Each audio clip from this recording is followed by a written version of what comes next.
One of the big pushes about restoration is restoring coastlines with carbon, sequestering type habitats, but also habitats that will protect the shoreline, will increase biodiversity, and will have economic as well as environmental impacts for a long time. But all of those different reasons to, restore a coastline, they don't always align. And sometimes it gets in the way of actual proper restoration of a coastline.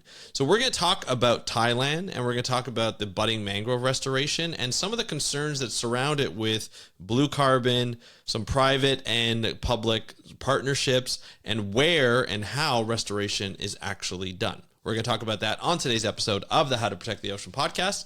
Let's start the show.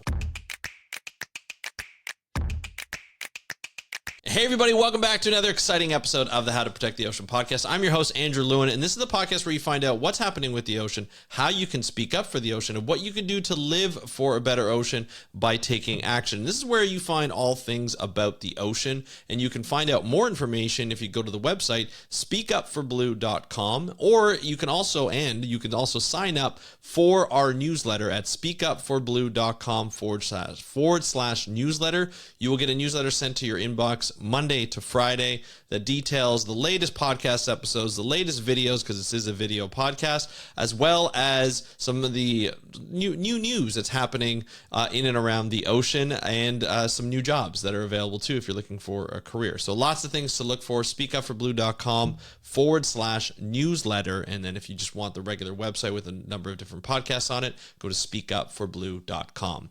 Let's talk about Thailand. And I want you to just be a little patient, sit back, and just listen to what I'm going to say for this episode, because there's a lot to get through, and there's a lot of things that we have to consider. And I'm really glad this article was written by Carolyn Cowan from Among Bay. And I'm going to link to the article in the show notes as well as the description if you're watching this on YouTube. There's a lot to know about restoration. There's a lot that goes into restoration, and there's a lot of things that could be good and bad when it comes to restoration. Some of those are the outside pressures that come with, trying to do better for the planet. We know we are in it right now for the planet, right? We are seeing a lot of problems. We have observed climate change on countless different fronts, from droughts to wildfires to sea level rise to increased storm surges, more flooding, more rainfall, hotter ocean surfaces, like record breaking. And it doesn't look like it's going to stop anytime soon. Some of the things that we can do are restore habitats to decrease the effects of climate change and reduce climate change and greenhouse gases by sequestering more carbon.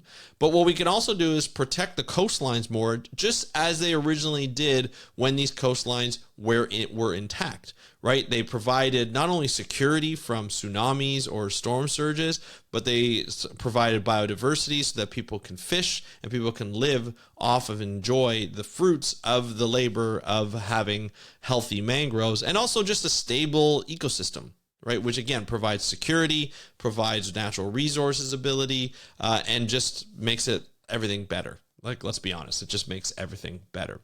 So today we're going to be talking about Thailand's mangrove restoration projects and their plans, and how it can benefit them, but how some of the things that happen through restoration, through different pressures and different, opportunities and projects, have not been as fruitful as hoped. And so we're going to talk about that. But before we get into that, I want you to understand that restoration, one, is expensive. Protection is better. It's cheaper, it's longer lasting, and it's better. But no matter what you choose, protection, restoration, you always have to start somewhere. And even though we're going to be talking about some problems that are going on with these plans and with these projects over time, the strategy is the same, is to continue to do things, continue to restore, continue to protect, right? Be able to find out the problems, adapt to those problems, and be able to manage those problems better in the future by just switching up the strategy, right? So none of these projects should be vilified. None of these projects should be saying, hey, you know what, we can't do this restoration because there's always these little problems here and there. No, these problems happen when you start to do action. And that's what we're talking about today, is we're talking about action. And that's sort of what I want to focus on, is the action. And so I want you to remember, when I talk about a lot of these things and I identify some of the shortcomings of these plans, that, hey, you know what? Thailand's doing a great job. The people of Thailand are doing a great job at forwarding this restoration. Okay, so there's a number of things that we need to consider when we're restoring. Some things are a little bit higher priority than others, but overall, there's still things that you can change and there's still things that you can manage. So this is a great article. I highly recommend that you take some time and read it. It's something that I always love from Mangrove Bay. The authors put in so much detail, and it's so great. And this article starts off with speaking to someone who is sort of the keeper of this education center and natural center. It's called the Mangrove Nature School in Bangkok, a village roughly 2 hours drive south of Bangkok. And so in the Summit Songkhram province. I apologize if I'm not pronouncing this properly. I'm not very familiar with the pronunciation for a lot of these places here in Thailand. But so there's a huge area of, well, not huge, I guess, but larger area of mangroves that are on this preserve. It's been preserved for over 3 decades. It's a 6.5 hectare or 15.8 acres of patch of mangrove forest that is next to this person's village. And so being able to have that, you have mud skippers, iridescent fiddler crabs, that flit between the tangled roots of a pair of 7.5 meter or 25-foot mangrove trees as the tide laps relentlessly beneath the raised walkway. So you get a little bit of a description of what happens in there.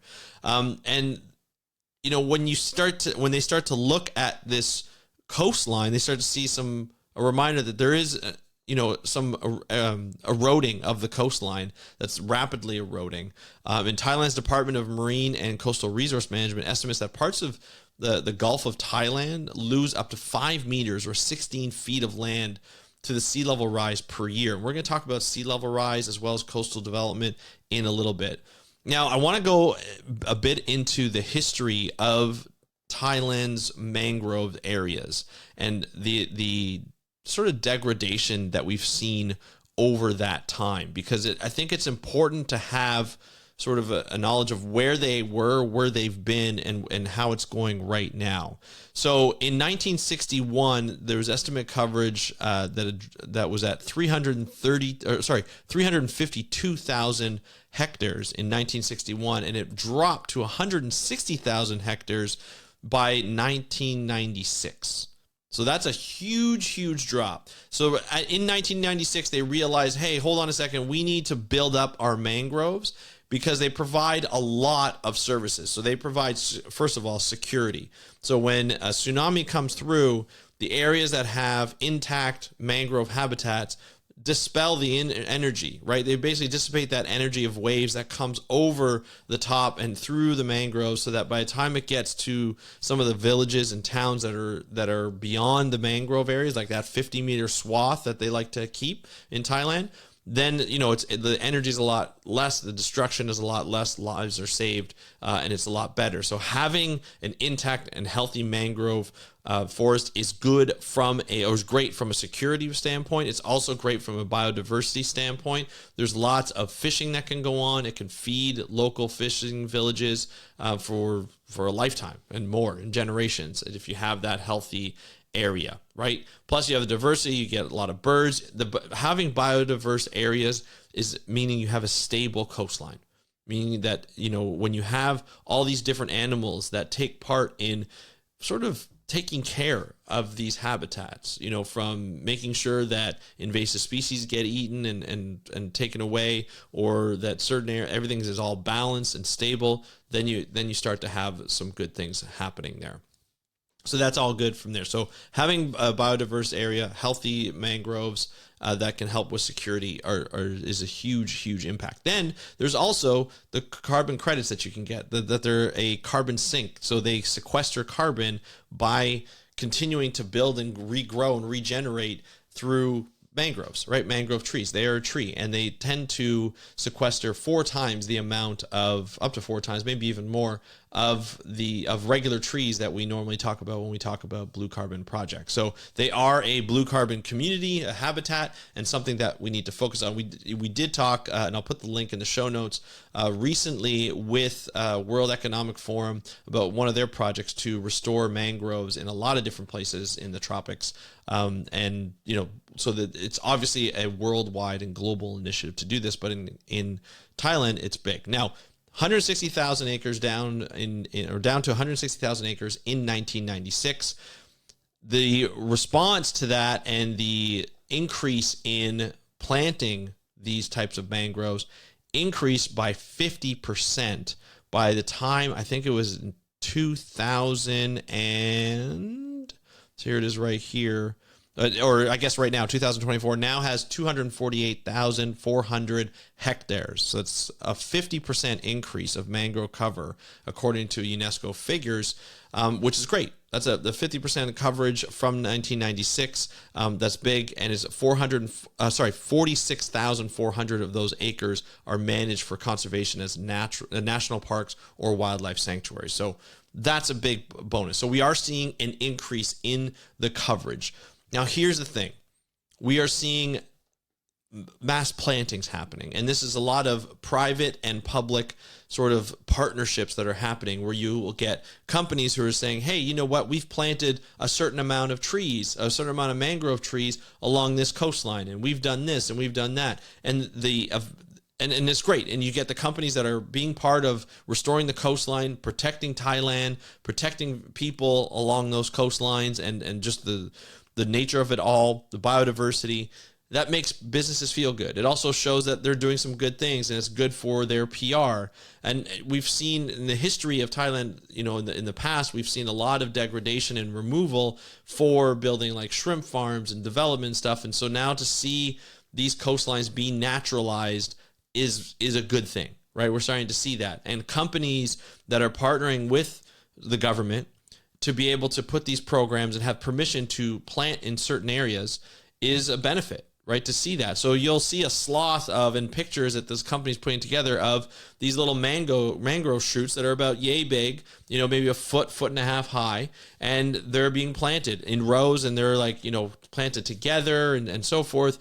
And then all of a sudden they forget about it. They stop posting about it. They've planted their stuff, they've done their thing, and they stop posting about it. Here's the one of the concerns that's coming through is where these trees are being planted, where these mangrove seedlings are being planted. They're not being planted in the right areas. They're being planted in areas that gets washed over by the tide, and at the time for those seedlings, they get drowned. They can actually drown, and they can get destroyed.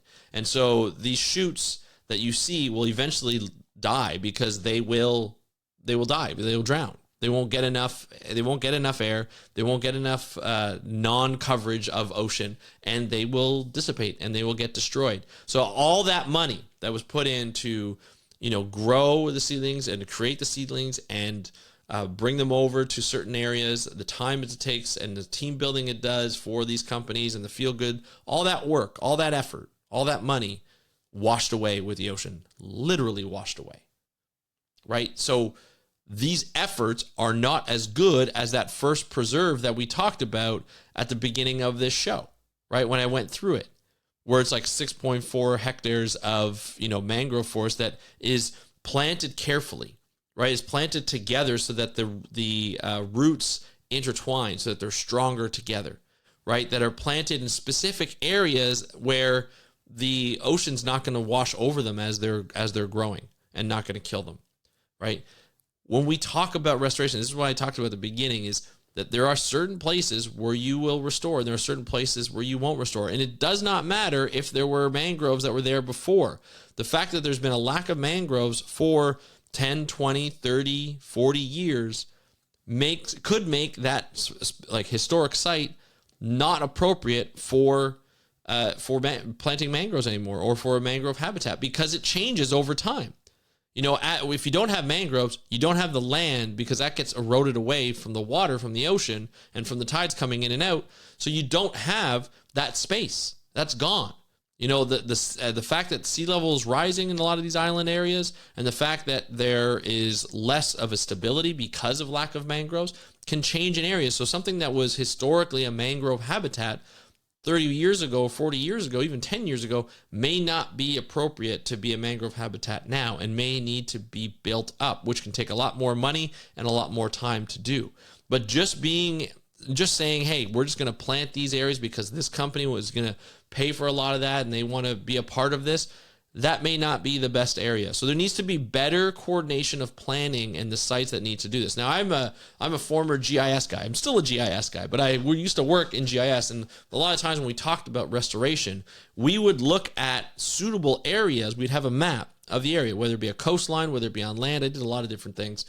And we would look, okay, here are the attributes of an area that we're considering to restore, or a number of areas that we're considering to restore. We would look at that attribute, and we'd basically do like a prediction model of saying which areas would be the best, would have the best success rate of holding on to a mangrove for a longer period of time. So it's not just that you plant it and a year later, all those seedlings are gone. It's you plant it, and a year later, they're still there. Another year later, they're still there. 5 years down the road, it's growing into a bigger mangrove area.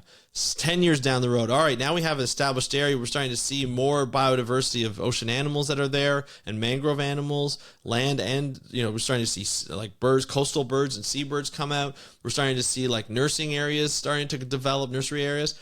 These are really important. The longevity of that growth and seeing that habitat evolve and build on the security of that area and the stability of that area is great to see, but you have to give it time. It's going to take time. You can't just plant for the sake of planting and not being able to come back a year later and seeing the fruits of your labor, the fruits of the funding that's been put into it and the actual labor that's been put into it. So where you plant is a big thing. And so there needs to be a little bit better coordination and identification of candidate sites that are good to restore, so that you're not just throwing away money for the sake of greenwashing, essentially, right? Because these companies, although they may not want to greenwash, they want to see the success.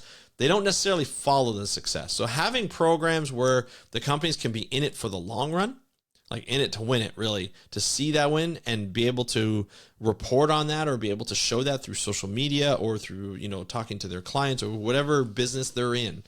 Being able to show success could really further these projects more. And when you have mangroves that are established, when you have mangroves that have been around for a while and that provide that security, provide that biodiversity benefit, then you start to see the social impacts and the environmental impacts quite quickly. Right. And that is an important part of this area. The second problem that we've seen, and I told you to stay with me here. The second problem that we've seen is the fact that it's the same mangrove, the red mangroves, that are being chosen to basically be planted. So now you have a monoculture of a habitat of mangroves. And some of these areas did not have red mangroves in the first place. Right. Some of these areas had different types of mangroves. But the thing is that mangroves from a restoration practice is easier to grow, is faster to grow and faster to establish, no matter where it is within, say, in this case, in Thailand. So the red mangrove can actually grow faster, establish itself faster. So there's a good and bad thing in this. The good thing is that a lot of the times, from the government perspective, they want to provide security in case a tsunami comes in. We don't know when tsunamis are going to come in. The 2004 Christmas tsunami was one of those situations where it impacted a huge swath of people in Southeast Asia, and it killed a lot of people. And if you didn't have mangroves in your area restored, you were in trouble. But if you did, you weren't in as much of trouble, and the damage wasn't as bad. And often places saving, villages and towns and people. But if you so here's the tugging of the pulling and tugging of this, or push and pull of this, is the fact that when you are trying to restore for protection, you want to do it as fast as possible. The faster situation here is to have a monoculture of red mangroves to put up. This may not be the mangrove of the day. There may not be the mangrove that would do better in the soil, in the area that is being planted, but it does grow, and it's sort of more resilient than other species. So you're having this monoculture being built right off the bat and being planted and being established. But the good news is that you can start planting other species as that sort of forest, mangrove forest, grows and is established, right? So the first thing is to get it up for security. The second thing is to prioritize for diversity of mangroves, because you never know. You know, we've seen it here in Canada a lot of times, and in the States, once you have like an invasive species come through and there's one species of tree that gets affected, it will destroy all those species. So you're not going to have forests that are, you know, a monoculture of a certain species, because that species affected, that entire forest is gone. So it's better to have diverse forests with different tree species, just like it would be for mangrove species, right? I don't know much about mangroves and invasive species, and I don't know if that's as prevalent as it is in forests here in Canada. But you know, it can be pretty devastating. So if there is something like that, that's something you have to be careful of. Biodiversity in any kind of situation is much better, whether it comes from nature, animals, or even people. So we should consider that more.